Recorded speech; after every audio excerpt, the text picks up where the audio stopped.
Scalping ni sangat-sangat bahaya disebabkan diorang bermain di lower time frame. Diorang tak bermain di higher time frame. Bila kita trade di higher time frame, kita akan lebih jelas dalam market.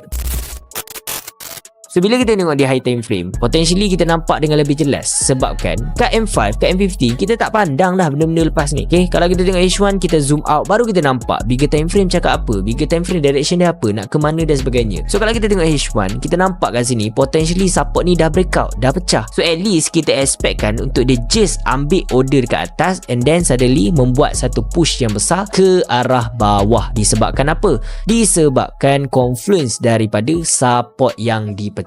So bila kita tengok M5 dengan keadaan current market sekarang, apa yang diperhatikan adalah terlalu banyak breakout buy yang ada, disebabkan hanya kenaikan sementara ini saja yang mengambil order di H1 lalu continuation Q6 sampai bawah. So benda-benda ni lah yang memerangkap terutamanya trader newbie. Sebabkan itulah ada satu ayat yang mengatakan trading ni awal-awal mesti akan loss. Disebabkan apa? Diorang kata itu adalah yuran pembelajaran. Salah. Itu sebab anda scalping. Itu bukan yuran pembelajaran. Itu adalah saya saja mengundang mistake. Mungkin tak ada orang beritahu scalping itu membahayakan. So sebabkan itu diorang terjerat. Saya tak tahulah. Maksudnya benda ni bukan saya tak pernah buat. Saya akui benda ni pun saya buat mistake dulu awal-awal. Then saya dah realise, saya dah insaf katanya, saya dah malas nak habis duit. Banyak sangat habis. Asyik-asyik scalping habis duit.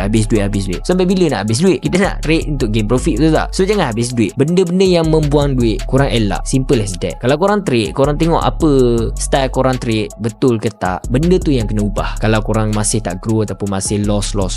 Kalau korang stay, benda yang sama akan jadi. Faham tak? If you cannot change your style, then you cannot change your result. Hujung bulan ni aku ada buat satu webinar untuk kau belajar full SOP lengkap, daripada SOP, direction sampai confirmation. Baru kau ada satu SOP yang quality untuk kau trade sendiri. Tak perlu dah kau nak harap signal, tak perlu dah kau nak harap orang punya guide. Kau cuba trade sendiri pun boleh, tak ada masalah, as long as kau ada SOP. Kau tekan link dekat bio, tekan 3 titik, open in browser and jumpa kau dalam webinar hujung bulan. Jangan terlambat. 30 yang terawal register, aku bagi e-book dan e-video percuma untuk kau study sebelum bermulanya webinar. Assalamualaikum.